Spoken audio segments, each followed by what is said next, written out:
नमस्कार, मी स्नेहल चौधरी. आपण पाहत आहात एस मराठी. पाहूयात काही महत्त्वाच्या घडामोडी. ओबीसी समाजात एकी नसल्यामुळे आपल्या मागण्या शासनाकडून मान्य होत नाहीत.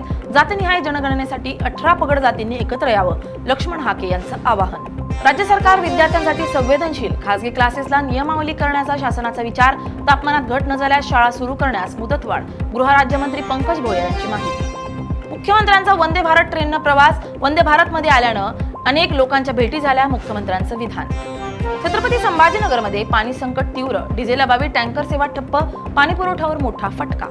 यवतमाळमध्ये बनावट नोटा रॅकेट उघड. लॉजमध्ये नोटा कारखाना. 500 रुपयांच्या बनावट नोटा. 2 लाखांचा मुद्देमाल जप्त. आंतरराज्य टोळीचा पर्दाफाश. अकोल्यातील मूर्तिजापूरमध्ये युवकाचा उष्माघातानं बळी. उन्हाचा पारा चढला. प्रशासनाचं काळजी घेण्याचं आवाहन. बारामतीत गांजा रॅकेटचा पर्दाफाश. 3 कोटींचा मुद्देमाल जप्त. 634 किलो गांजा जप्त.